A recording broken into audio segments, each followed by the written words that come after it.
आपने देखा कहीं गांव में ऐसे ही एक मंदिर सा बनाकर छोड़ देते, कोई वो नहीं होता, सिर्फ समाधि टाइप्स होती है। हाँ, ब्रह्म राक्षस, बेताल, हायर एंटिटीज जो हैं जितनी भी, ये कैसे अलग हैं भूत प्रेतों से? क्या डिफरेंस है? इनके कोई पर्टिकुलर स्थान होते हैं? जी, वहां पे गांव था। आपने देखा कहीं गांव में ऐसे ही एक मंदिर सा बनाकर छोड़ देते, कोई वो नहीं होता, सिर्फ समाधि टाइप्स होती है। हाँ, और साथ में बहुत सारे ऐसे पेड़ वो ब्रह्म राक्षस के स्थान होते हैं, लोगों को पता ही नहीं है वो कि कोई गांव का बड़ा महारथी पंडित मरा होगा लेकिन मुक्ति नहीं हुई उसके कुछ कर्मों की वजह से, तो उसका स्थान बना देते कि हमें तंग मत करो। ओके। ये पुरातन काल से चला आ रहा है, लोगों को ये बात पता नहीं है। ब्रह्म राक्षस, आप जैसे बहुत सारे एनकाउंटर्स आपने करे हैं, ब्रह्म राक्षस, बेताल, हायर एंटिटीज जो हैं जितनी भी, ये कैसे अलग हैं भूत प्रेतों से? क्या डिफरेंस है इनमें? कैसे पावर्स?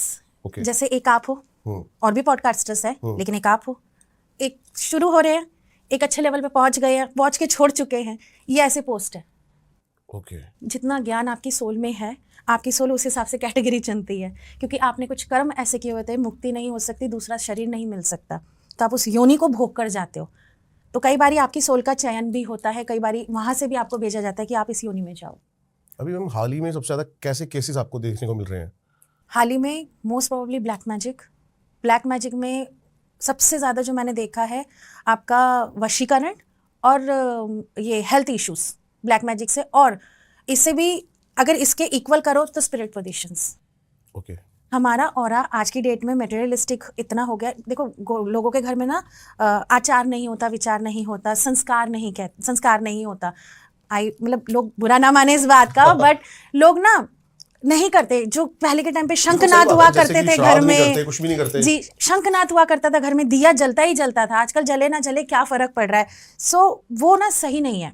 ये जब होते हैं ना हमारे घर में, तो जो ये जो चीज़ें होती थी ना, इन चीज़ों से कहीं ना कहीं आप प्रोटेक्टेड होते थे। अब लोगों में वो नहीं है, लोग अल्कोहल हो गए हैं, बहुत ज़्यादा अल्कोहलिक हो गए हैं, आप नियम फॉलो नहीं करते, आप घर में दिना नहीं चलाते, तो स्पिरिट पोजीशनिंग आपके घर में ये एनर्जीज घुसकर खाना भोग ये सब करती है, क्योंकि उनको तो यही चाहिए, आपकी एनर्जी चाहिए।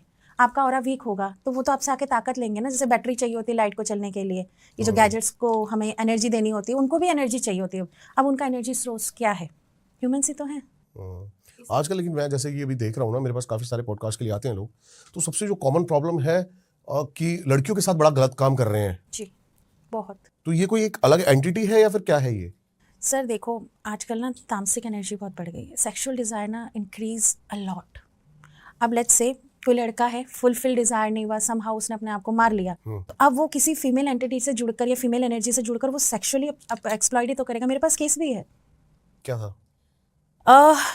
वो जो एनर्जी थी ना, वो रोज़ रात को उसके साथ इंटीमेसी में होती थी और वो लड़की चीखती थी।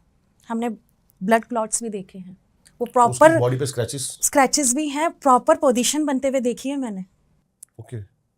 जिस पोजीशन में इंटीमेसी होती है आपको कोई नहीं दिखेगा, बट आपको लगेगा लड़की नाटक कर रही है। वो लेकिन मैंने वो प्रॉपर पोजीशनिंग देखी, मुझे अभी भी बताते हुए रोंगटे खड़े हो गए। वो मेरे लिए बहुत खतरनाक केस था, क्योंकि एक लड़की के साथ ऐसा देखना मेरे बर्दाश्त के बाहर है। सो वो केस मेरे लिए बहुत चैलेंजिंग था। कैसे सॉल्व किया आपने? उससे मैंने सच बताऊं तो मैंने उसके साथ ब्लफ करा, क्योंकि ऐसे नहीं जाते। तो मैंने बोला मैं तेरे को दूसरा शरीर दूंगी और कच्चा शरीर दूंगी। उसके बाद उसको मैंने कैप्चर करा, उसको लॉक करा और उसे ऐसे धार्मिक स्थल पे मैंने दबा दिया जहाँ पे ईश्वर की शक्ति ज्यादा थी, वो बाहर निकल के नहीं आएगा। ब्लफ करना पड़ता है। अच्छा, जैसे मैं बात कर रहे थे हम कि डीलिंग डिमांड के बारे में, क्या इनकी डिमांड्स होती हैं जब आप इनसे डील करते हो? सारी एनर्जीज की ना अलग अलग होती है। कोई मांस मांगता है, कच्चा मांस लाना पड़ता है, कलेजा मांगता है, अंतड़ियाँ मांगता है, ब्लड मांगता है, गरम गरम खून जस्ट काट के आपको चाहिए, अल्कोहल मांगते हैं, तो वो देना पड़ता है उनको टू गेट सेटिस्फाई। मैं तांत्रिक क्रिया नहीं, आई नो, बट मैं करती नहीं हूँ। माँ ने, जैसे मेरे घर में माँ है तो मुझे उन्हीं की गाइडेंस आती है। मेरे घर में अगर मैं रोटी का टुकड़ा भी तोड़ रही हूँ ना, तो भी उनकी मर्जी से है। जैसे मुझे गेहूँ खाना मना, मैं गेहूँ नहीं खाती। अच्छा, नहीं, कोई रीजन इसके पीछे? हाँ, माँ ने मना कर रखा है, मैं गेहूँ नहीं खाती। मेरे खाने के काफ़ी नियम है, तो मैं गेहूँ नहीं खाती। सामक के चावल खाती हूँ, जो हमारे पुरातन एशियन टाइम में चलते थे ना, ज्वार रागी, मैं वो खाती, मैं गेहूँ नहीं खाती। ओके। और अगर जैसे बाहर जा रही हूँ, मतलब मोस्ट प्रॉब्लम में ट्रैवल पर रहती हूँ, तो वहाँ मैं रोटी नहीं लेती हूँ, आई हैव ओनली सब्जी। तो मेरे कुछ ऐसे नियम बंधे हुए, मैं किसी की थाली में शेयर नहीं कर सकती, मैं किसी का झूठा नहीं खा सकती, मुझे घाव हो जाते हैं। जैसे लोग, सॉरी, हाँ, मतलब अपना बाथरूम क्लीन करते हैं, मुझे अलाउड नहीं है। मेरा हर चीज़ बहुत क्लीन, क्लियर और डेली चेंज होना चाहिए। मेरा पूरा सात्विक आचरण चलता है। आप अगर मैं आपको डेफिनेटली इनवाइट करूँगी, आप एक बार मेरे सेंटर पे विजिट करिएगा, आप समझ जाएंगे। जो आप महसूस करते हैं आप समझ जाएंगे, वो अलग ही दुनिया लगेगी आपको, वहाँ पे साक्षात माँ की ना फीलिंग होगी। मैं यही जस्ट पूछने वाला था, नेक्स्ट मेरा क्वेश्चन जो था वो आपसे यही था कि जैसे बहुत सारे तांत्रिक आते हैं, वो लोगों की प्रॉब्लम सॉल्व जो करते हैं जी। वो क्या करते हैं, उस वाले प्रेत को, जो उनके पास प्रेत होते हैं, वो उससे क्लैशेस कराते हैं। तो आपके पास भी ऐसी कोई प्रेत सिद्धि या फिर ऐसा कुछ है? नहीं, मेरे पास सिर्फ माँ है। माँ की एनर्जी है, जब वो आती हैं, मैं नहीं करती, वो आती हैं। कैसे? वो मेरे थ्रू करती हैं। सो देखो, मैं तो एक अंश मात्र हूँ, लेकिन तेज उनका चलता है। हमारे घर में बरसों से, युगों से यही नियम चला आ रहा है। तो जो उन्होंने सिखाया है, अगर मैं जो आप जैसे रिचुअल कर रहे हो, मैंने सीखा है। मटेरियलिस्टिक में सीखना जरूरी है, तो मुझे ज्ञान कहाँ से बटोरेगा। लेकिन जो मैं क्रिया करती हूँ उसकी इंस्ट्रक्शंस माँ से आती हैं। मैं रात को 12 बजे बैठती हूँ ध्यान पे। उसके वजह से आप मेरे पास आए कि मैम मेरे को सो एंड सो प्रॉब्लम है, तो मैं आपका रेमेडी नहीं बता सकती, मैं आपका लूँगी।